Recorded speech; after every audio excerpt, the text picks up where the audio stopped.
Olá, sejam muito bem-vindos a mais um episódio do Oncogeriatria Brasil Convida. Eu sou Lucila Pontes, médico oncologista, e vou te acompanhar nesse episódio. A Oncogeriatria Brasil é uma empresa de ensino focada na educação para o envelhecimento. Acreditamos no poder da educação para propiciar melhores desfechos no tratamento oncológico do idoso. E para se manter atualizado, não se esqueça de se inscrever no nosso site e em todas as nossas mídias digitais. Hoje a gente vai bater um papo importante e atual sobre telesaúde, especificamente em oncogeriatria. Será que é possível atender esse público através de telesaúde? Os nossos convidados de hoje são, direto de Brasília, a pesquisadora psico-oncologista e líder global de cuidados paliativos pela ASCO, Cristiane Bergerot. Muito bem-vinda, Cris. E a Ludmila Koch, que é médico oncologista, também fundadora da Oncogeriatria Brasil. Bem-vinda, Lud. Obrigada. Que bom que nós estamos juntas hoje para esse bate-papo. Desde o início da pandemia do Covid-19 até os dias atuais, a gente vivencia um boom de inteligência artificial e de tecnologias como atendimento em telesaúde. A gente aprendeu uma importante lição, que é possível sim fazer consultas oncológicas virtualmente, sem que isso traga prejuízo na assistência dos nossos pacientes. Mas, e quando se trata de pacientes idosos? Será que essa facilidade também existe? De acordo com o IBGE, dados recentes de 2023, o percentual de idosos que utiliza a internet segue aumentando. Subiu de 24% em 2016 para 62% em 2022. E o principal veículo utilizado é, claro, o celular. Cristiane, você tem um conjunto de dados muito importantes sobre o uso de telesaúde em oncologia. Conta pra gente como que surgiu esse interesse e como que isso virou um alvo de pesquisa na sua carreira. Bom, pensando na oncogeriatria especificamente, né, eu diria que durante o período que eu passei no City of Hope e todas as oportunidades que eu tive com a própria Arte Rúria, eu comecei a tentar entender um pouco mais como é que seria o acesso da telesaúde ou da tecnologia pelo próprio paciente. E eu lembro de um estudo que ela publicou em 2016 na JCOP, que de fato me chamou muita atenção, que ela usava uma espécie de tablet para conseguir acessar, avaliar os pacientes dentro dos critérios da avaliação da oncogeriatria. E aí os resultados desse estudo, eles eram bem claros, assim, eles demonstravam que 2/3 dos pacientes, eles preferiam um método eletrônico para responder essa avaliação oncogeriátrica e que eles levavam cerca de 15 minutos e era um tempo inferior ao tempo que eles gastavam na hora de preencher com papel e caneta ali. E aí eu lembro que depois desses estudos, inúmeros outros foram publicados com desenhos semelhantes, e sempre demonstrando isso, que o idoso ele tinha assim, uma capacidade de aprender a usar um aplicativo, ou ele tinha a capacidade de usar a tecnologia em próprio benefício, e que normalmente nesses estudos, menos de 10% desses pacientes iriam precisar de alguma ajuda específica, ou de alguma orientação específica, ou de fato que tivesse alguém ali que guiasse ele dentro desse uso da tecnologia. E aí, quando a gente decidiu em voltar para o Brasil, e considerando a característica, né, da instituição que a gente trabalha, na qual está localizada, né, em diferentes estados brasileiros, a gente entendeu que essa seria a melhor estratégia para que a gente pudesse, de fato, garantir o acesso a esse tipo de assistência, que é considerada como assistência padrão, né, para o nosso paciente, de uma forma que, de fato, tivesse menos barreira, fosse mais fácil, fosse factível e coube a nós, inicialmente, ver exatamente se era viável, se os nossos pacientes iriam aceitar ou não. Cristiane, isso é bem interessante e também muito pioneiro, né, que a gente quebra um paradigma que o idoso não está afeito à tecnologia.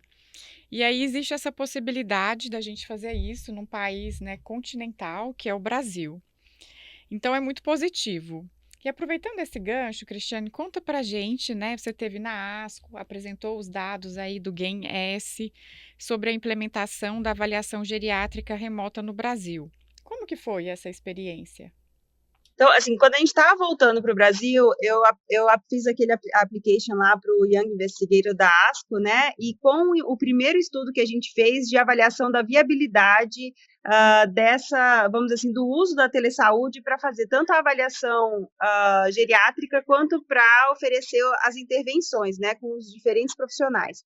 E esse estudo foi aprovado, a gente fez ele nos anos de 2021 e 2022 e confirmou a nossa hipótese, né, de que de fato é viável a gente fazer a avaliação geriátrica e oferecer esse tipo de suporte para esses pacientes, independente se eles estavam lá no norte do Brasil ou se eles estavam lá no sul, e a gente curiosamente, porque fazia parte do nosso objetivo exploratório, não era parte de fato do nosso objetivo primário, a gente observou algumas melhoras, né? Tanto do ponto de vista da a parte física funcional, quanto dos sintomas emocionais e até mesmo da qualidade de vida. E aí, na sequência, eu comecei a pensar, e os pacientes, se a gente tentasse aplicar isso, né? Porque todos os estudos de avaliação geriátrica, até por uma questão estratégica, né, de definição de tratamento para o paciente, são feitas antes do paciente iniciar o tratamento. E aí, uma das perguntas que eu tinha quando eu fiz a adaptação do GAINS para a nossa população foi ir para os pacientes com doença metastática, né?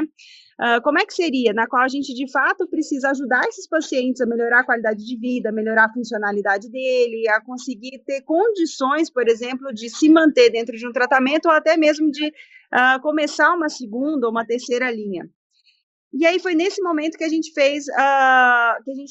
resolveu começar mesmo esse estudo ali, mais ou menos em 2022, e para nossa surpresa a gente observou resultados maravilhosos, assim, os nossos pacientes, aqueles que foram randomizados, né, para o braço da intervenção, eles apresentaram de fato uma melhora considerável no aspecto físico-funcional, né, quando a gente compara com o braço controle, quanto manteve também a mesma melhora nos sintomas emocionais, na qualidade de vida, e para nossa surpresa, esses pacientes, eles também tiveram uma melhor acurácia, um melhor entendimento, vamos dizer assim, acerca do próprio prognóstico. Então, e se você for pensar dentro do nosso programa de intervenção, nada era direcionado para prognóstico, mas a gente observou que isso, né, que esse tipo de assistência consegue aproximar esse paciente um pouco mais da própria realidade dele, do próprio diagnóstico, e que se a gente quiser fazer um paralelo, né, com o primeiro estudo do GAINS, em que eles mostram que teve um maior uso das diretivas avançadas e tudo mais, a gente começa, então, a explorar ou a identificar uma outra área potencial da avaliação geriátrica. E, além disso, a gente observou que os pacientes, eles optaram, né, por estratégias de enfrentamentos mais assertivas, em que ajudassem eles, de fato, nesse enfrentamento do próprio diagnóstico, do próprio tratamento. E eu acho que o se vê, sabe, eu acho que quando o paciente ele começa a perceber que a funcionalidade dele está aumentando, que a qualidade de vida dele está aumentando, mesmo ele tendo uma doença, né, metastática, fazendo um tratamento, né, sistêmico, eu acho que ele também começa a ter menos, talvez, receio de olhar, de fato, porque ele tem ali, o que ele vai enfrentar ali na frente dele, entendeu? Nossa, isso é fantástico, né? E de forma prática, né? Como é que vocês conduziam essa avaliação geriátrica por telesaúde? O paciente passava primeiro por um score de triagem ou não? Dentro do estudo, todos os pacientes eram submetidos à avaliação geriátrica? Quanto tempo durou essa avaliação por telesaúde?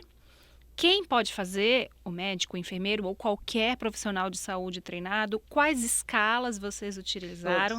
Porque todo mundo aqui vai querer começar a fazer amanhã, né? Entregar amanhã esse serviço para os seus pacientes. Bom, a gente observa que a avaliação geriátrica, né, ela pode ser feita por qualquer profissional, de saúde, né, que conheça esses questionários, que entenda, que saiba como aplicar os questionários nos nossos pacientes, né, é importante isso, é importante que esse profissional, aquele profissional de saúde, independente de qual seja a formação dele, que ele tenha de fato conhecimento acerca das escalas que ele está aplicando.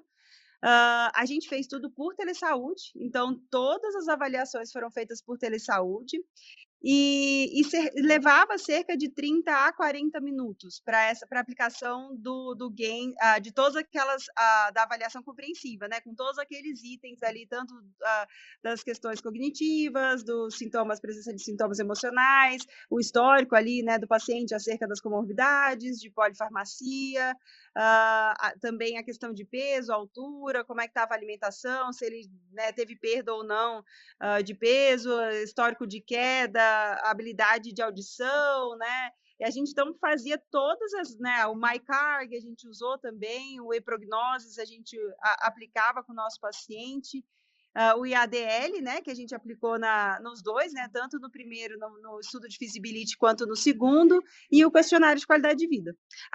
O que a gente fazia? Os pacientes que eram elegíveis, a gente entrava em contato com eles, explicava qual era o desenho do estudo, como é que ele ia ser feito, como é que a gente precisava fazer essa avaliação, e aí a gente pedia para que esse paciente nos dissesse qual era o melhor horário para a gente fazer essa ligação, se ele poderia ou não, se ele tem interesse ou não que algum membro da família participe, às vezes para ajudar ali, né, no entendimento, a responder.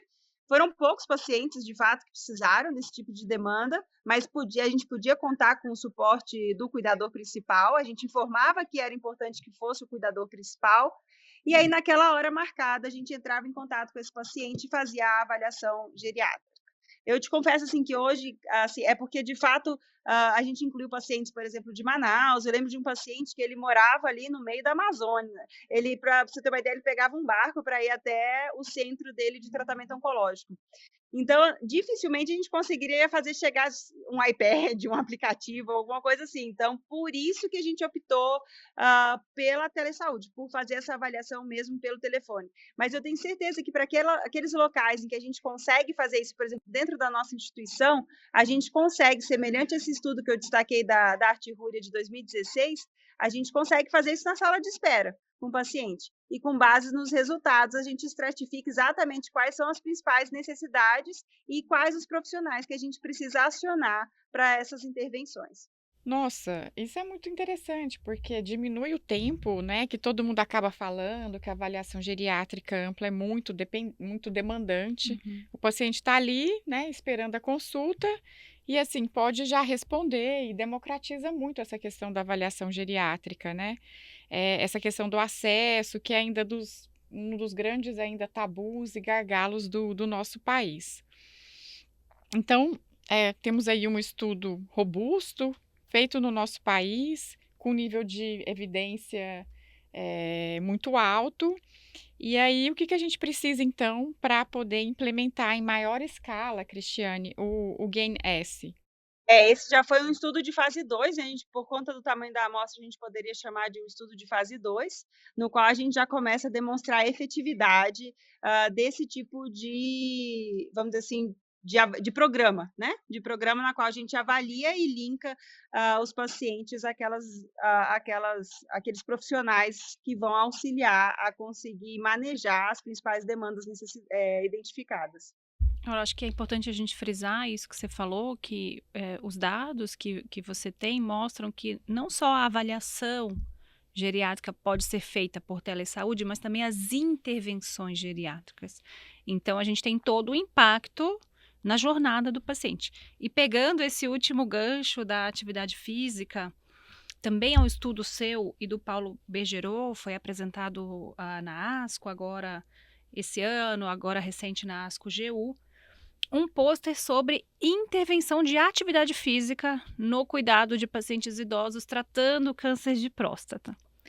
Conta como que isto foi feito, né? Porque também foi feito por telesaúde a intervenção da atividade física. Explica pra gente como é o desenho desse estudo. Também por telesaúde. Então, a gente, por exemplo, até pela dificuldade de ter um geriatra, por exemplo, em Manaus, né, ali voltando à região de Manaus. Então, assim, vocês acho que mais do que eu, vocês sabem o desafio que a gente tem no Brasil de ter profissionais qualificados com essas especialidades para poder atender os nossos pacientes.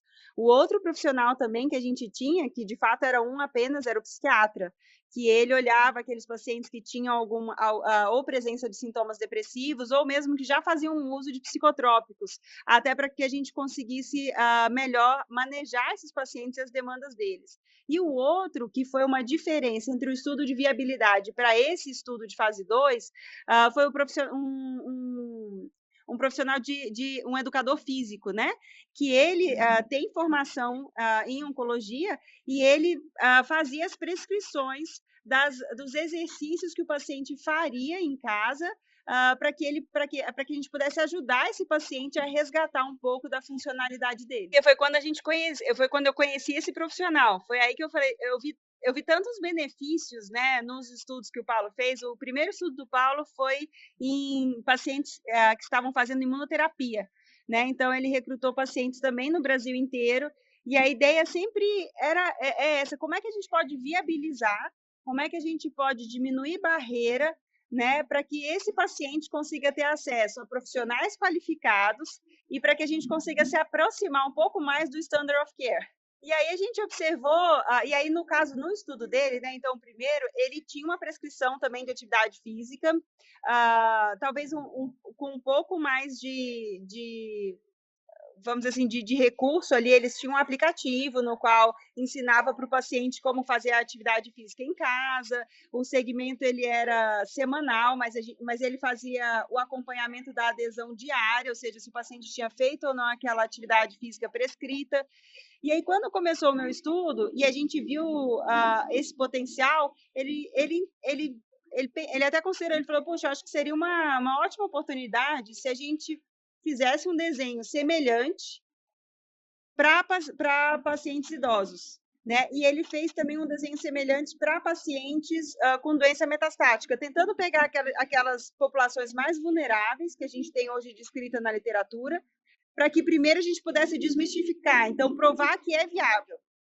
Né? A gente observa que existe, né, até pouco tempo atrás, o paciente que tinha câncer e estava fazendo tratamento oncológico, a orientação era resguardo, né? Você precisa ficar de resguardo. Então, até para que a gente conseguisse quebrar esses tabus, né, quebrar esses mitos e tudo mais, ele foi meio que tateando mesmo para construir essa cultura, não só com os pacientes, mas com os profissionais de saúde. Porque a gente precisa do encaminhamento do paciente, né? E aí o profissional de saúde falou: puxa, mas eu vou mandar o meu paciente com câncer metastático para fazer atividade, ou o meu paciente idoso para fazer atividade física. E acabou que o pessoal, os pacientes super aderiram, sabe, à proposta. Eu te digo até que quando a gente compara os dados de adesão do idoso com os dados de adesão dos não idosos, né, nos não 65 anos ou mais, é diferente. E o mais legal, eu acho que do idoso era porque sempre o parceiro, o familiar fazia junto com ele, sabe, as atividades físicas. Então, acho que acabava gerando uma contaminação ali a favor, né, da atividade física. E ele observou melhoras consideráveis. Por exemplo, no estudo de imuno, eu lembro que diminuiu bastante a taxa de efeitos colaterais da imunoterapia. E aí, lembrando que a imunoterapia ela tem uma característica diferente da quimio, né? Ela não, né, para as pessoas que estão nos ouvindo, né? Ela não tem a característica da quimioterapia que no próximo ciclo o paciente está se sentindo melhor, né? Já o paciente de imunoterapia, aquela toxicidade, ela tende a se manter ou a agravar. E o que a gente viu foi o contrário, né? Que houve uma diminuição dos efeitos colaterais relacionados à imunoterapia. E no caso dos pacientes idosos, ele usou alguns outros questionários que eu não usei. Ele usou o ESAS para mensurar a taxa de morbidade ali, de sintomas mesmo, e ele observou uma melhora significativa nos principais sintomas desses pacientes, especificamente em dor, em fadiga, enjoo, depressão, ansiedade, apetite. Então, eu lembro que a gente começou a observar que uma série de melhoras pontuais e, consequentemente, uma melhora da qualidade de vida também. Conta um pouco mais pra gente, assim, no desenho do estudo, quanto que era de atividade física, quantas vezes por semana? Então, eram do que eu me lembro da prescrição, o paciente ele tinha uma prescrição diária de atividade física ali, né, que eu, se eu não me engano, o paciente precisaria, idealmente fazer de acordo com o colégio americano ali acho que é o Colégio Americano de Medicina do Esporte, né? Que acho que, se eu não me engano, eles colocam como 150 horas, né? Então, eles colocavam ali uma média, se eu não me engano, de 3 a 5 horas por semana. Então, o paciente precisaria estar ativo assim de 4 a 6 dias por semana. E aí tinha uma mistura, sabe, de exercícios de resistência, de exercícios aeróbicos, de exercícios de mobilidade, tinha aquelas variações, né, que a gente, tipo, semana 1, né, segunda, quarta e sexta faz mobilidade, terça e quinta aeróbico. E aí o que o personal ele ia observando é se esse paciente estava, se ele estava com alguma dificuldade ou não, né, para fazer as atividades físicas, porque se ele tivesse com alguma dificuldade, ele fazia uma adaptação, né, para que o paciente, de fato, ele conseguisse fazer. A ideia era manter o paciente ativo, e se o paciente também conseguia fazer com muita facilidade, ele aumentava ali a intensidade dos exercícios, né? Claro que alguns pacientes, se você comparasse em termos de carga, né, de trabalho, era bem diferente entre os próprios pacientes. Eu acho que específico para o idoso tinha bastante variação, mas para os demais pacientes já era um pouquinho mais equivalente. Mas a ideia era isso, era mostrar que era possível. E eu lembro e eu acho que um dos outros desafios, né, e foi daí que ele pensou nesse modelo assim de telesaúde, é porque se a gente for hoje na academia, o profissional que está lá, ele vai ficar inseguro, ele não vai saber de fato o que prescrever. Se a gente for para o fisioterapeuta, né, o fisioterapeuta ele está mais no perfil da reabilitação, e a ideia não é essa, né? A ideia é se manter ativo, né? A história da caminhada, o alongamento, né? É outra característica. Claro que existem alguns pacientes que naquele momento vão precisar da fisioterapia, mas em termos do exercício físico, o foco seria mais ou menos nesse dia de atividade. Ele também foi de 3 meses, ele foi de 12 semanas, e eu lembro que o critério dele até me assustou um pouco de feasibility, era bem alto, sabe? Era que 70% dos pacientes precisariam cumprir 8 das 12 semanas prescritas. E aí o que a gente viu em todas as amostras é que mais de 80% conseguiam fazer entre 8 e 12 semanas de atividade prescritas. Eu te digo até que aqueles pacientes que chegavam nas 12, normalmente eles continuavam, sabe? Eles pediam orientação ali para o personal sobre como manter ali essa mesma rotina, mesmo estando fora do estudo. Eu lembro de uma senhora que ela ficou feliz da vida que ela ela falou que ela voltou a conseguir se vestir sozinha, sabe?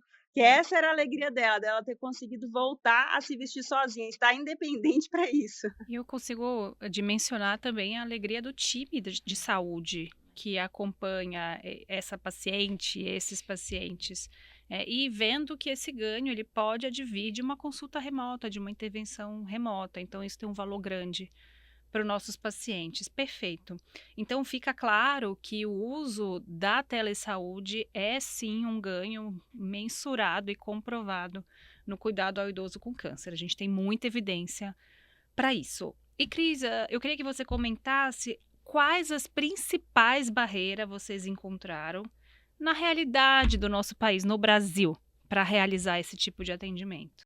Eu te digo que, se eu comparar o primeiro estudo com o segundo, né? O primeiro estudo a gente recrutou, o de feasibility lá com a ASCO, a gente recrutou pacientes idosos, né, com 65 anos ou mais, e que tinham uma programação de tratamento quimioterápico, para que a gente pudesse, de fato, junto com o MyCarg, com a previsão da toxicidade, saber se existiria alguma orientação ou não para redução ali de toxicidade. Eu lembro que nesse estudo teve um paciente ali com câncer de próstata, que a gente discutiu que o ideal seria reduzir a dose. E eu lembro que o médico falou assim: mas será? Aí ele falou assim: mas o paciente está tão bem, eu vou fazer. E aí foi engraçado, não, mas assim, o paciente foi para UTI, né, na sequência. E aí depois disso mudou, sabe? Assim, mudou. E mudou na equipe também, sabe? No grupo como um todo, assim, no sentido do entendimento e do benefício da avaliação geriátrica. Porque eu acho que ainda fica, para alguns profissionais, como se a gente estivesse inventando mais uma atividade para ser feita dentro das unidades oncológica. E não é. De fato, a gente consegue ter mais segurança na prescrição daquele tratamento e na definição, né? A gente se sente bem mais amparado, vamos dizer assim, clinicamente nessa decisão, sem que a gente incorra ou no não tratamento, ou no subtratamento, ou no hipertratamento, né? E comparando com o estudo do idoso, o segundo, no qual a gente recrutou só pacientes com câncer metastático, eu te confesso que no momento que a gente incluiu essa questão do paliativos, a velocidade de recrutamento foi diferente. Eu tive uma velocidade muito maior de recrutamento no primeiro estudo, que era para qualquer paciente idoso com 65 anos ou mais que estivesse iniciando o tratamento, do que para o estudo no qual eu estava recrutando pacientes com idosos de 65 anos ou mais, com doença metastática, em tratamento oncológico e qualquer ECOG. Eu lembro que a gente não tinha restrição para ECOG. E é engraçado que, teoricamente, era para eu ter um número muito maior e uma velocidade muito maior no desenho do estudo de pacientes com câncer metastático, mas não foi isso que aconteceu. E eu acho que ainda é a questão da nossa, né, desse desconforto que ainda existe acerca do cuidados paliativos, assim, né, enfim, tanto na questão daquela de comunicação acerca do próprio prognóstico, né, como a questão dos cuidados necessários dentro desse cenário.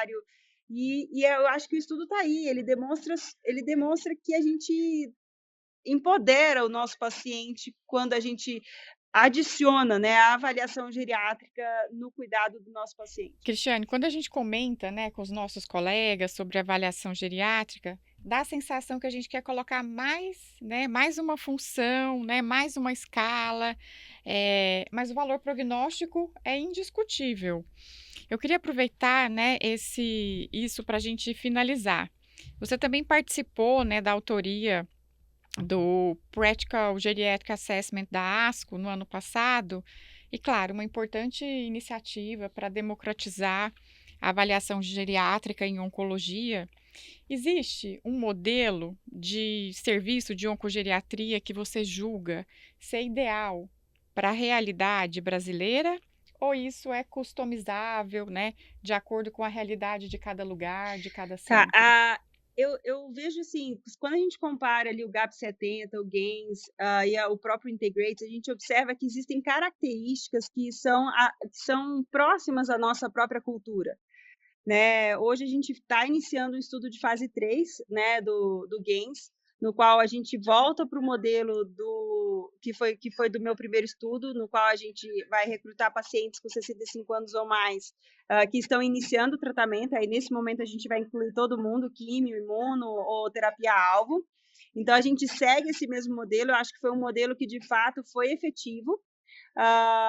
E aí, né, pensando no Brasil, assim, eu acho que o grande segredo é a gente, dentro daquele desenho de estudo que a gente sente que é mais próximo daquilo que a gente sente que é factível, seja o melhor passo a ser dado, sabe? Seja a melhor escolha, a escolha mais acertada. Assim, eu acho que a gente amarra menos, né, a história de como implementar a avaliação geriátrica na nossa própria rotina, ou no nosso próprio dia a dia. Então, comigo, o modelo do GAINS, que até tem essa característica de stepped care, eu gosto muito. Isso dentro da minha atuação como psicóloga, eu sempre usei, né, que a partir das necessidades é que a gente dispara os serviços que precisam ser utilizados, mas existem outros modelos que talvez são mais se encaixam mais com aquele profissional que vai estar liderando o projeto. Então, a minha sugestão seria essa. Dentro desses principais estudos que a gente tem de maior evidência, qual que mais se aproxima daquilo que você acredita como uma assistência de qualidade aos seus pacientes? E daí, eu acho que testar, de fato, na própria população, se é aceitável e se é viável ou não. A gente está fazendo adaptação, né, agora desse guideline da ASCO de avaliação geriátrica para países em desenvolvimento. Então, eu acho que vai trazer um pouco mais de flexibilidade para aquelas pessoas que buscam a flexibilidade ou que precisam encontrar opções menores, mas dentro de todas as realidades que a gente tem investigado, eu digo que aqui no Brasil a gente tem múltiplas oportunidades. A gente tem como oferecer um serviço de qualidade, a gente tem como seguir um standard of care para os nossos pacientes com 65 anos ou mais. E para aqueles que querem começar, a minha sugestão é, a primeira coisa assim, vamos se familiarizar um pouco mais com a proposta, né, da avaliação geriátrica. De fato, a gente tem muitos questionários ali, mas aqueles questionários eles vão te ajudar a priorizar a assistência. Né? Quando eles definiram os domínios que precisariam ser avaliados, eles consideraram as principais zonas de fragilidade do nosso paciente com 65 anos ou mais. Então, se a gente conseguir realizar essa avaliação geriátrica, a gente tem a certeza de que pelo menos aquelas principais áreas que eu obrigatoriamente precisaria ter perpassado com o meu paciente, eu passei. E com base nisso, eu consegui chegar exatamente nas necessidades principais que o meu paciente vai precisar de suporte. Maravilha, Cris, muito obrigada. Nós da Oncogeriatria Brasil não podíamos concordar mais com você. A gente quer que todos os nossos pacientes idosos com mais de 65 anos tenham realizado uma avaliação geriátrica antes do seu desenho do plano terapêutico, e a telesaúde está aí para nos ajudar a aumentar esse acesso. E eu vou aproveitar para concluir esse episódio convidando você a também rever os seus paradigmas em relação ao tratamento do idoso com câncer e lembrar da importância da inclusão digital dos idosos, que é uma estratégia importante na Política Nacional de Inclusão Digital. Então, nesse episódio do nosso podcast, a gente conversou sobre telesaúde e oncogeriatria e esperamos que esse bate-papo tenha contribuído para ampliar o seu olhar sobre câncer e envelhecimento. Até a próxima!